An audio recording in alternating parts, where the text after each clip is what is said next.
Hello दोस्तों, मैं हूं सोनाक्षी। आज जो सच्ची घटना मैं आपके लिए लाई हूं वो है आगरा की। आगरा में एक जिला है ताजगंज के नागला कली स्थित पुष्पांजलि होम्स निवासी नरेश कुमार गोबर चौकी में जूता कारखाना चलाते थे। 8 जून 2022 सोमवार को सुबह उनका शव घर के पीछे खाली प्लॉट में बोरे में बंद पड़ा मिला था। उनके सर को बहुत बुरी तरह कुचला गया था। इस मामले में नरेश के पिता सुरेश चंद्र ने मुकदमा दर्ज कराया था।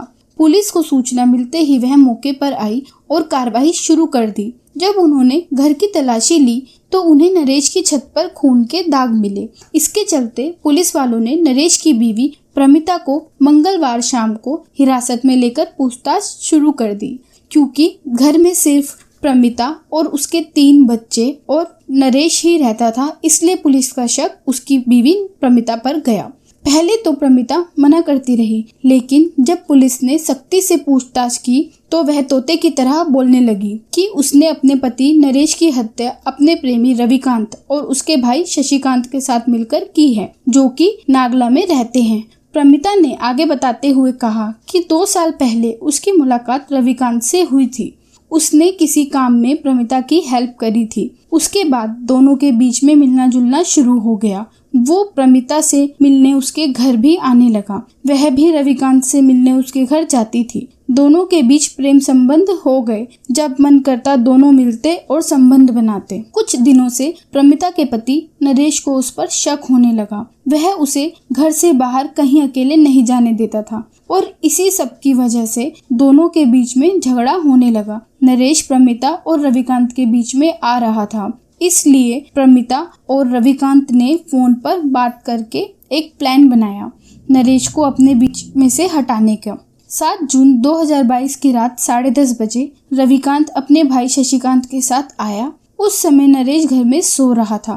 प्लान के मुताबिक प्रमिता ने पहले ही अपने तीनों बच्चों को कोल्ड ड्रिंक और मोबाइल देके दूसरे कमरे में खेलने के लिए बैठा दिया और कमरे के गेट के बाहर से कुंडी लगा दी, जिससे बच्चे चाहकर भी बाहर ना आ सके। रविकांत ने अपनी बाइक नरेश के घर के पास खंडर मकान के बाहर खड़ी की। इसके बाद प्रमिता ने छत का गेट खोल दिया और दोनों भाई छत के रास्ते से घर में आ गए। नरेश गहरी नींद में सो रहा था। रविकांत और शशिकांत ने नरेश के सर पर ईंट से प्रहार करना शुरू कर दिया, जिससे नरेश की मौके पर ही मृत्यु हो गई। प्रमिता ने भी दोनों का सहयोग दिया। नरेश के सर पर पॉलिथीन लगा दी, जिससे खून बेड पर ना गिरे, और उसके बाद प्रमिता ने पहले ही 2 बोरे ला रखे थे। दोनों भाइयों ने नरेश की लाश को एक बोरे में भरा और फिर दूसरे बोरे में वह ईंट और खून में सनी हुई बेडशीट और कपड़े भरे। इसके बाद दोनों बोरों को NRI सिटी के खाली प्लॉट में फेंक दिया और इतना सब करने के बाद